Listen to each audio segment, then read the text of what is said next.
Welcome to this episode of the 9420 podcast, where we talk about the music that we love and the industry that we tolerate. I'm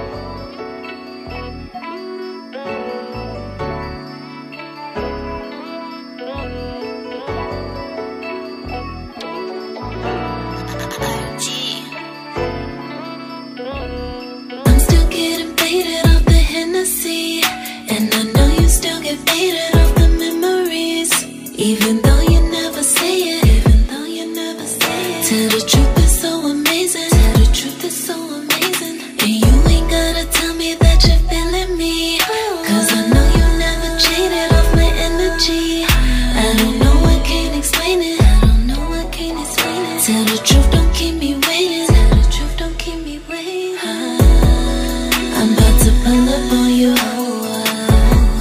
so I can put it on you. Just let me pull up on you, so I can put it on you. I'm about to pull up on you, I wanna put it on you. So let me pull up on you, so I can put it on you. Now I know you know I'm missing, I'm getting jealous cause I want all your attention. I'm being honest, I don't want us having tension. No need to fight it, I don't wanna keep pretending. I'm making split decisions, sexy and exotic. I know that you like it, got me tripping off hypnotic. Wanna lead this party, put your hands all on my body. It can be our secret, let's just finish what we started. Long as you don't tell nobody. I'm still getting faded off the Hennessy, and I know you still get faded off the memories, even though you never say it, even though you never say it. Tell the truth is so amazing, tell the truth is so amazing, and you ain't gotta tell me that you're feeling me, cause I know you never cheated off my energy. I don't know, I can't explain it, I don't know, I can't explain it. Tell the truth, don't keep me waiting, tell the truth, don't keep me waiting. I'm about to pull up on you, so I can put it on you. Just let me pull up on you, so I can put it on you. I'm about to pull up on you, I wanna put it on you. So let me pull up on you, so I can put it on you.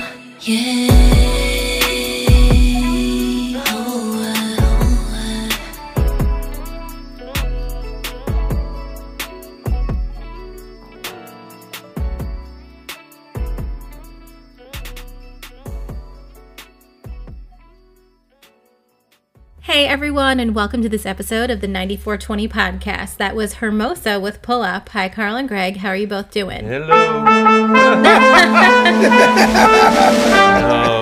No. I was enjoying it. Let me just messing with you. No. Let's just start with Carl's rule. No more saying hello.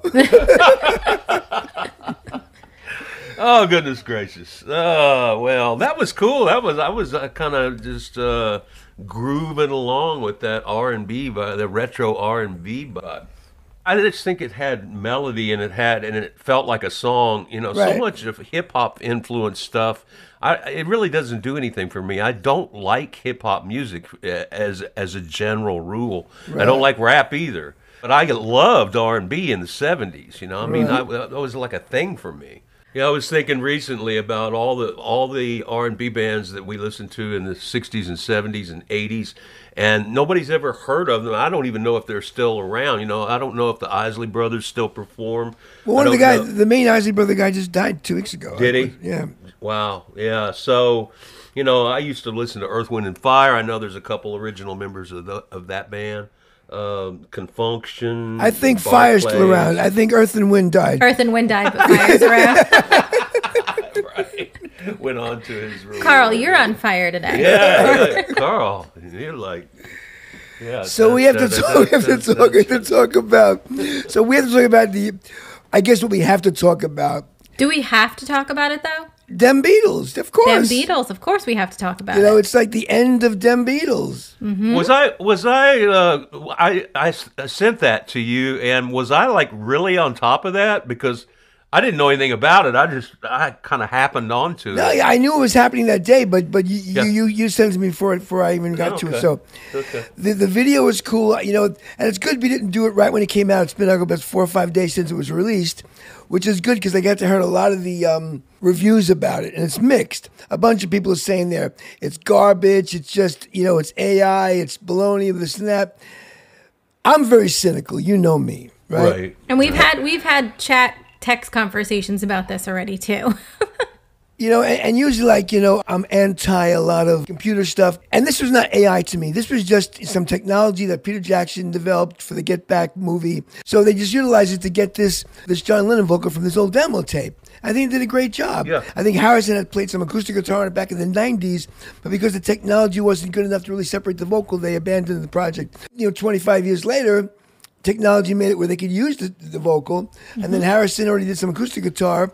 So Ringo and Paul got together and played some drums and bass, and I think even Paul played the slide homage that's kind of like George. And also, if you Right. notice, the song Because of Abbey Road, the background vocals, he flew them in, you know, during the middle part. You know, that's actual old vocals from old Beatles songs. So I think as a song, it's not a great song. Yeah, I thought it was kind of cool. It's kind of, With all these guys going, it's not a great song. It's a waste. It's a demo. You know, they're just trying to cash in.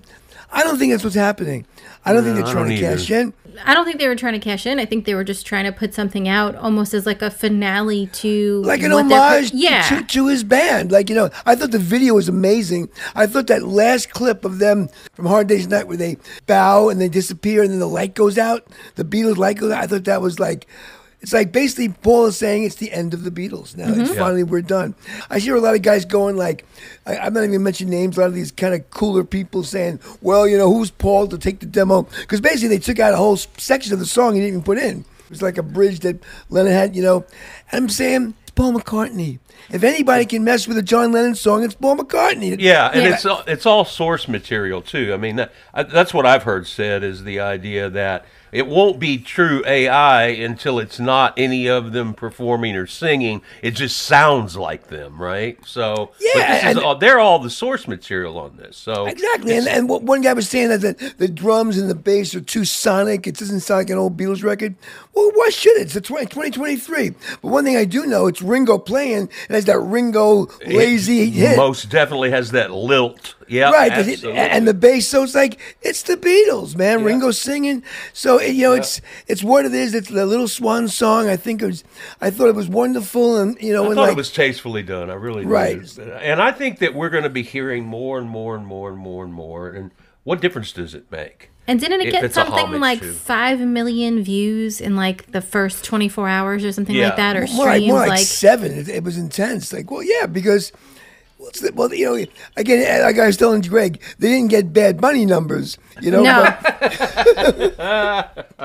But so I think so. Anyone out there who are like criticizing it and saying it's this and that, you're wrong. You're missing the point. You're right. right. You're missing the point. It's beyond the song. It's beyond the technology. Is it beyond criticism then? Yes. All right. Because the Beatles are the Beatles. You can't deny what they are. You can say whatever you want. They're not cashing in. McCartney doesn't need the money. Ringo doesn't need the money. Yoko doesn't need the money. You know, Olivia doesn't need the money. They did it as like a little like, because it was cool to do, and I give them credit for it. Because technology finally caught up to the idea of them being able to put out a song that was started but never was finished. They're also, McCartney and Ringo are in a strange position. They can actually become or not become nostalgic about what it is that they've created all these years. Most people avoid that. Most artists are only interested in their new work. They're not interested in the things that they did 20 years ago.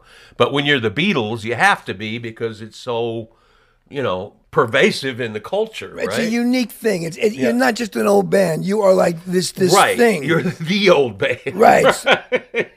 Right. So all I'm saying is, any of you haters out there, Stop it. Yeah, I agree. you're not getting it.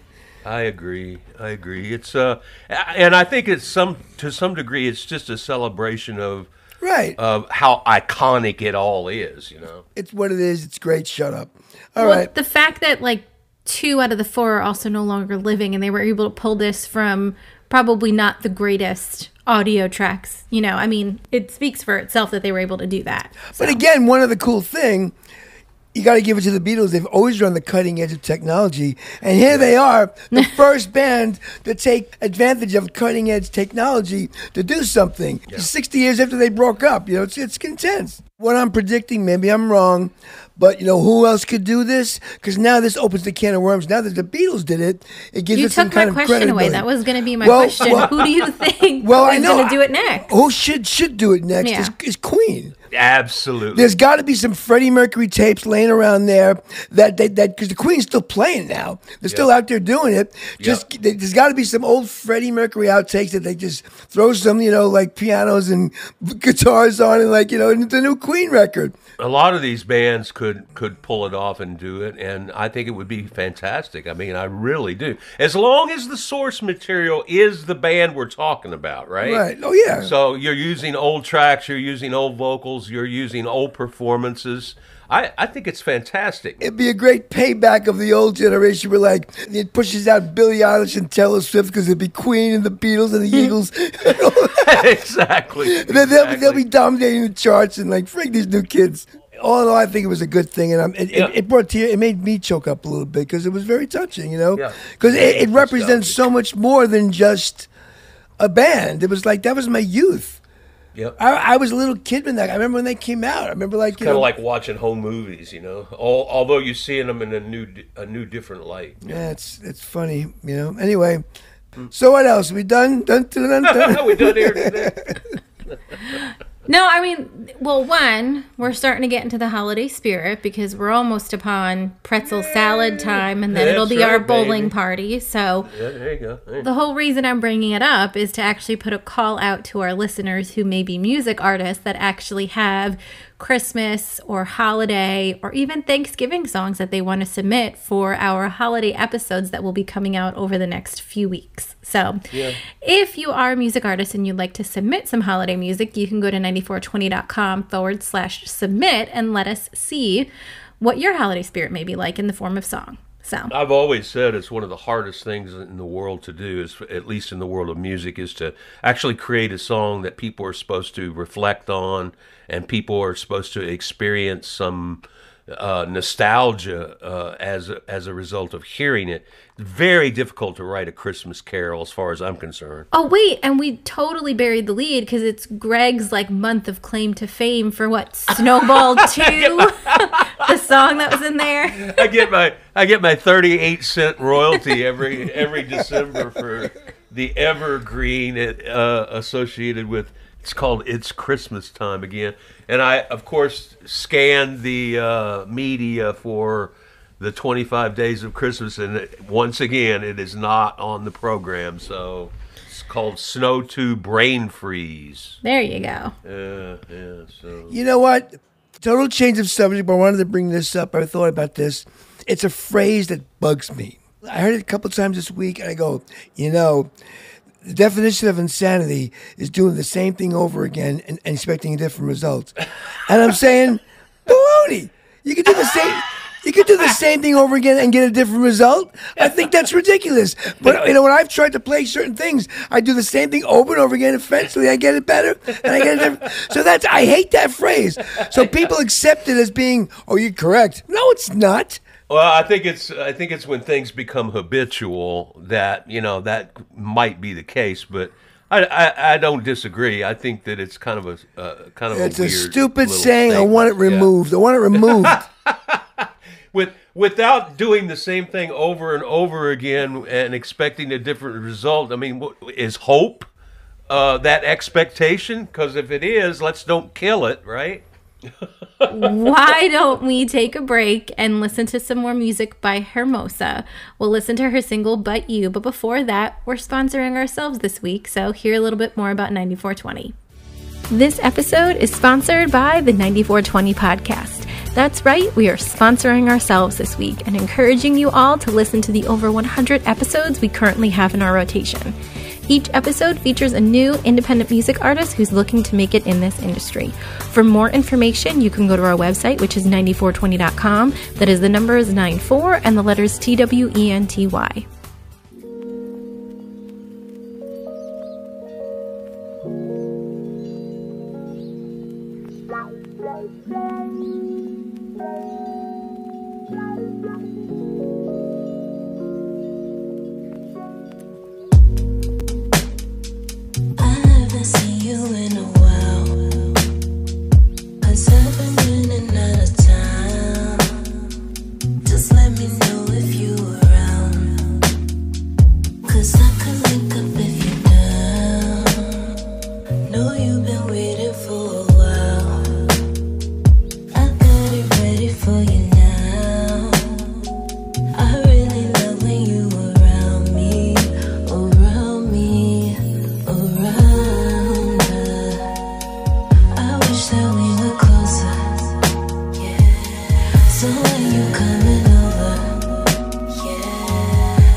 You know what I love right off the bat? I love me a good wah-wah. I like the sounds in general on that track. I love the keyboards. The ending reminded me of being at a spa, so. I haven't had a wah-wah in a while. I had a lot of good little stuff that I got rid of over the years. That you got to get me a nice little, but not these cheapy ones. Got a nice Vox wah-wah. I always thought that was kind of the black and white TV of effects, but if it's performed correctly, it transcended a bunch of genres, man. Yeah, R&B embraced it, rock embraced it, Clapton, porno movies embraced it. You know what I never had. I always wanted to get, but I never had the money at the time, and now I could care less. That Peter Frampton talk box thing, wah wah wah wah wah. I always wanted one of those, man. Yeah. If you could get your acoustic to sustain enough, that would be an interesting sound, like your acoustic guitar in your mouth, right? Well, it's easy to do. You just open your mouth. It's easy to sing those notes. It's basically moving the sound from the amp to inside your mouth, and then you're amplifying your mouth with the microphone, right? The two biggest songs that use that. There's three. I want to thank you.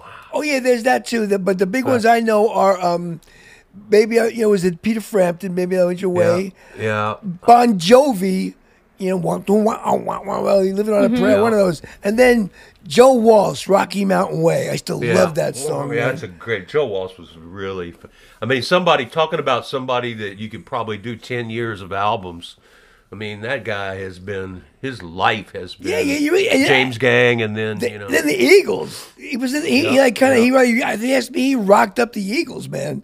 Yep. We joined him. Like he joined them right around He's a Hotel really great California, player. right? And he's still playing well. Still playing well. Yeah. He's related to Ringo because Ringo's wife Barbara Bach is Joe Walsh's wife's sister. So I'll be darned. So they're all kind of hanging out together. Well, that's what, the fifth degree of separation or whatever it is.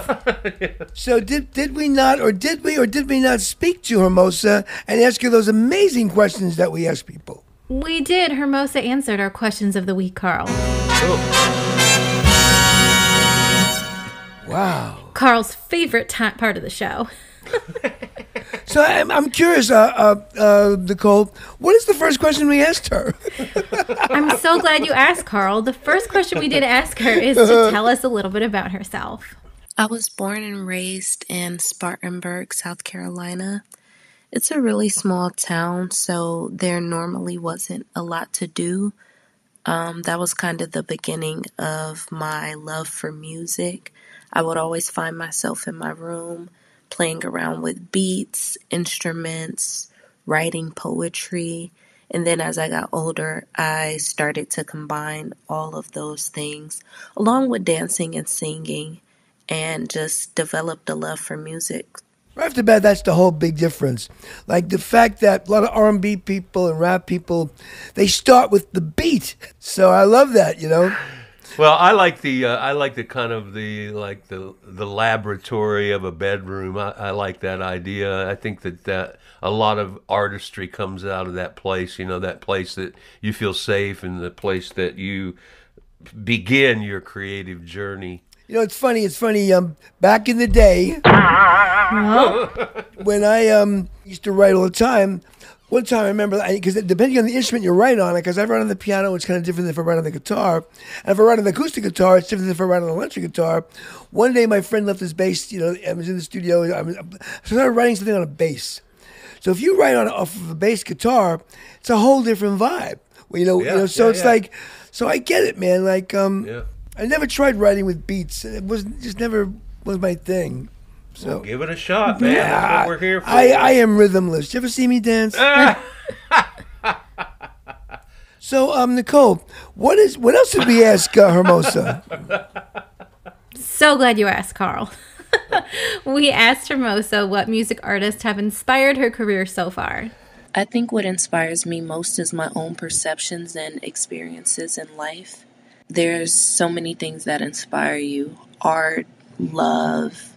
So I think that inspiration comes from within. Being able to tell your story will always be inspiring to others. Now, she gave the first person who gave the answer that I think is totally true.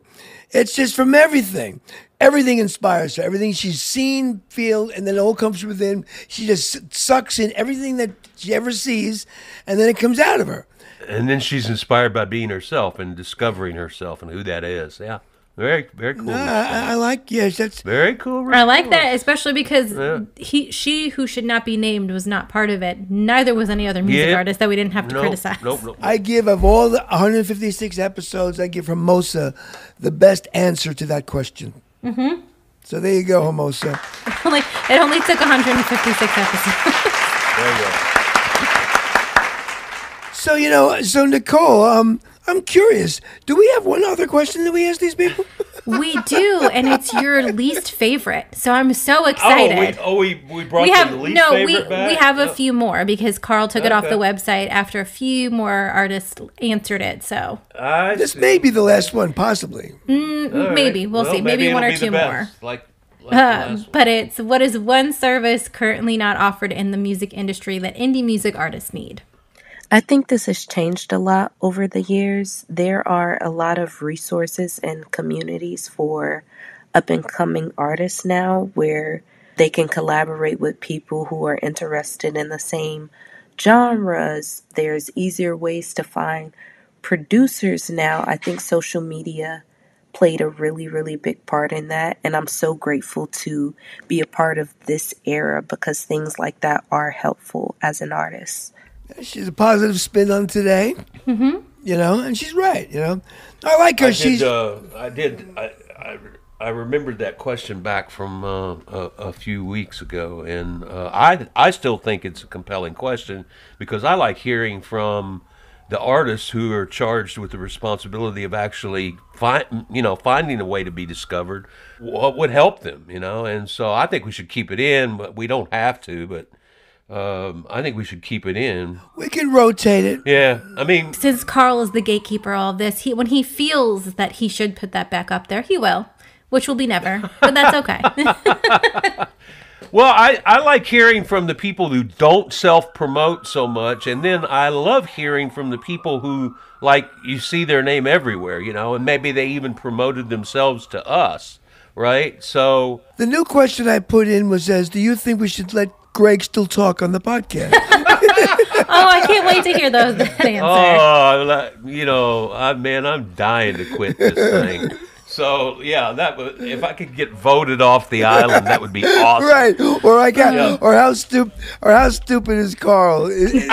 Well, no, that's not a good poll question because there won't be anybody on the side of neutral. Yeah, It's like, he's just totally stupid. Well, I'm going to vote that we get on out of this episode. Oh no, we're not going to do nothing else to talk about. I mean, we talked about the Beatles. We talked about lots of R&B, 70s yeah. R&B. Yeah. All right. Don't we have one more song or something? We do. We have one more song by Hermosa called One Thing. So we'll listen to that. Great. She sounds great. Okay. All right, everyone. Thanks so much for listening to this episode of the 9420 podcast. Make sure that you listen all the way through for one more song by Hermosa called One Thing. For everything that we spoke about in this episode, you can go to 9420.com. That is the numbers 94 and the letters TWENTY. Until next time, we'll talk to y'all later.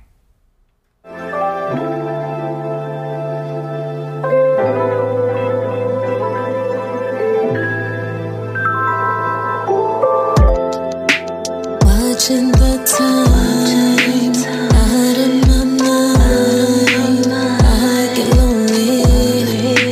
I can't get no time to you. You're a distraction. All of my principles so unpredictable. Now I'm speeding down the highway. I done been around before. You know I want you more. You ain't gotta doubt me.